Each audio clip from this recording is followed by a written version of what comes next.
Welcome to Being Human. I'm your host, Steve Cuss. Hey, on Being Human, we help you notice and diffuse what's going on in yourself that's getting in the way of healthy connection. You know, we all have coping mechanisms and reactivity and triggers that block well-being, but we don't always realize that they block healthy relationships as well. Not just our relationship with ourselves and our people, but even our relationship with God. So on Being Human, we help you notice and name and diffuse these triggers and coping mechanisms so that we can thrive in all our relationships. And, you know, oddly, we primarily focus on our relationship with ourselves. It's counterintuitive. We pay attention to what's going on inside us so that we can open up the possibility of healthy connection with others. I don't know if you're like this, but I often need a reminder just to pause and relax into God's presence. And typically I light a candle, but my travel candle did not make it. I'm here filming on the shores of Western Australia, and my beloved candle didn't get to come. So what we're going to do now is just pause and take a breath. Just take an intentional breath and relax into God's presence. This could be a great time in the Christmas season for you to maybe reflect on what you're carrying, what you're holding, what maybe God is inviting you to trust God with. I think I know for almost all of us, Christmas is complex, right? It can be wonderful. It can also be quite difficult. So let's just pause now, take a breath, and give to God what's God's, and ask God what we need to get through the day.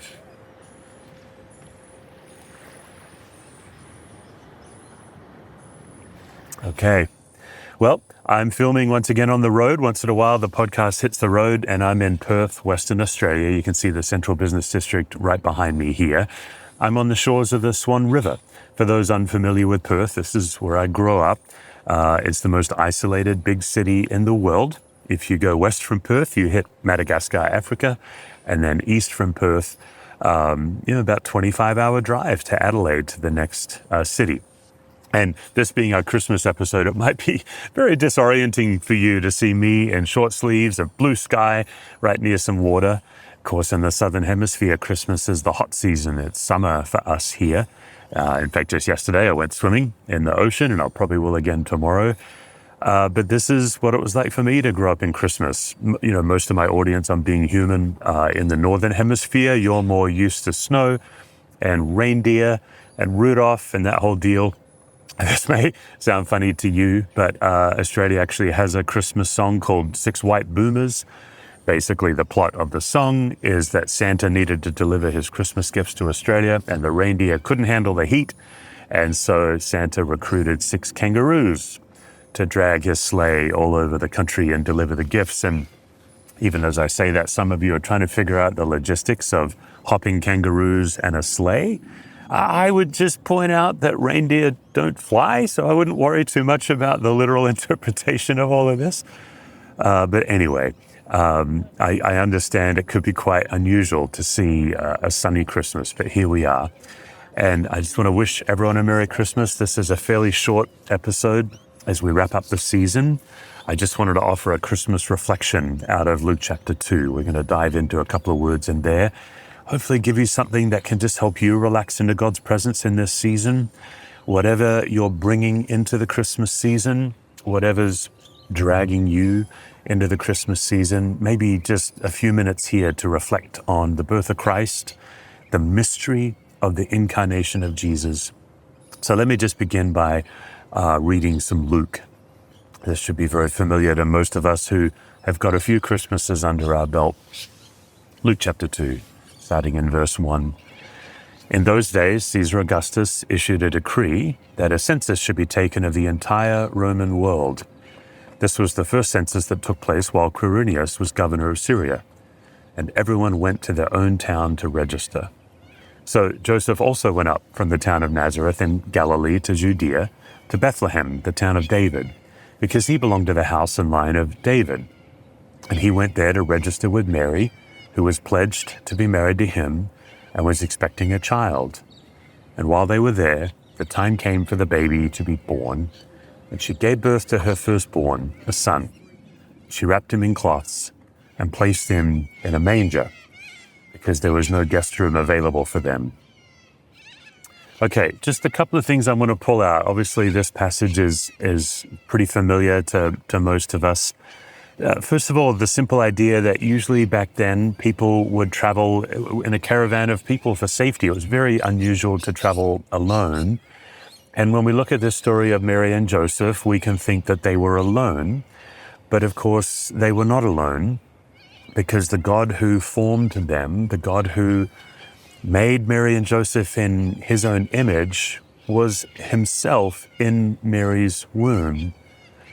God was providentially guiding them even as they were looking for shelter and care for him. The one they were caring for was caring for them. You know, Mary and Joseph were trying to find a room to give birth, and I imagine that they were praying, asking God to provide a place for the birth, asking God for safe passage. And that prayer, it didn't go to heaven where they would expect it to. It traveled like 18 inches from Mary's mouth into her womb, where God heard it and answered it. I guess the first thing I just want to remind us is sometimes God's watching over us from a much closer distance than we ever imagine. When we face peril or challenge, it can be tempting to think that God's distant, because sometimes we get so wrapped up in what's going on. Getting wrapped up in it is what displaces our awareness of God. But Christmas is just a reminder that God's watching over us up close. God's with us in the midst of our challenging journey. Immanuel is God's nickname, God with us. And I just find that I can never be reminded of that enough. Now, the New Testament was written in Greek because it was the common language of the day. And in the Greek language, the word for hospitality is philoxenia or philoxenia. And it literally means the love of a stranger. And you don't have to know Greek to be familiar with the word xenia or xenia, because it means stranger. It's where we get our word xenophobe from, xenophobe being someone who fears a stranger. I bring that up for a couple of reasons. First of all, we live in a time where there's massive amounts of xenophobia nowadays. A lot of people fearing strangers nowadays. But in many ways, Christianity is the antidote to xenophobia, because we are called to love the stranger, love the enemy. So there are many humans in our world today that promote xenophobia, fear of strangers. But when you look at that word xenos in the original language, it means more than just stranger. It's got three meanings. One of the hard things about learning a foreign language, it's kind of like playing a game of whack-a-mole. Like just when you think you've nailed down the meaning of a word, it moves on you. So xenos doesn't just mean stranger. It has a slipperier meaning than that. If you invited the stranger into your home, they're now the guest. They're no longer a stranger. They're now a guest. There's still a xenos in the language, but the word meaning is fluid.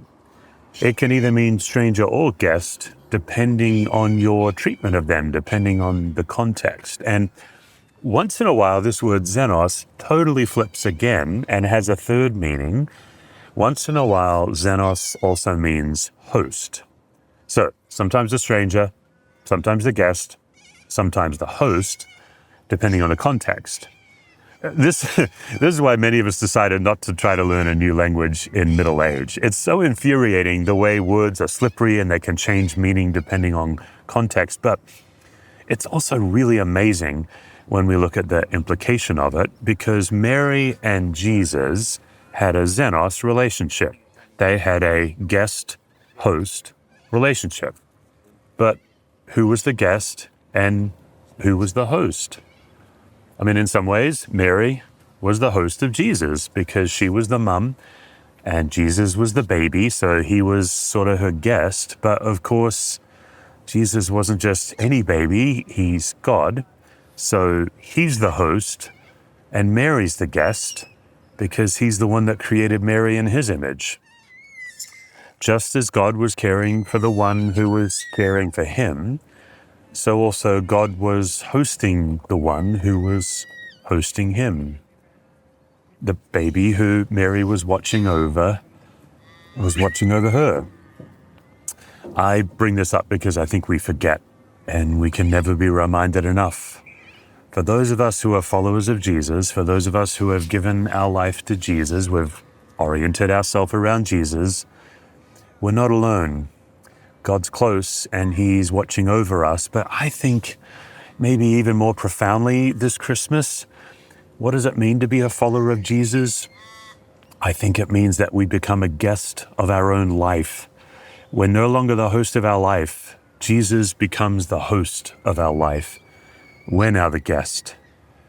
And Christmas is the reminder that you and I are hosted by God, which means we don't have to be sovereign. We don't have to run things. We don't have to worry as much because someone else is in charge. When you are the guest at a party, it's the host that takes care of everything, and you get to relax into it and enjoy. And I don't want to simplify this. I know that for many of us, we're carrying a lot right now. One of the reasons I'm in Western Australia right now is because I've got a lot to carry with some family dynamics going on in my own life. But still, what I tend to do, and maybe what you tend to do too, is I tend to carry more than God's invited me to carry. And I tend to slip into the host role of my life and forget that God's the host and I'm the guest. We can relax into God's presence, the presence of the host. We don't have to run our lives anymore. The Christmas story really is an astonishing series of events and a reminder that Jesus was born into chaos and that we can encounter peace even in pretty chaotic times. Every year at Christmas, I just pull out one of my favorite books by Frederick Buechner. The book's called Peculiar Treasures. It's a really skinny book where he just kind of randomly picks characters in the Bible and writes a couple of paragraphs about them. And I'd like to close the episode and close our season for 2024 just by reading an excerpt from Frederick Buechner's Peculiar Treasures. He's talking about what it was like for the angel to visit Mary and proclaim the news to Mary that she was going to carry God's child. Let's close with this reading, and then I'll look forward to seeing you next year. Here's what Buechner writes. She struck the angel Gabriel as hardly old enough to have a child at all, let alone this child, but he had been entrusted with a message to give her, and he gave it. He told her what the child was to be named, and who he was to be, and something of the mystery that was to come upon her. "You mustn't be afraid, Mary," he said.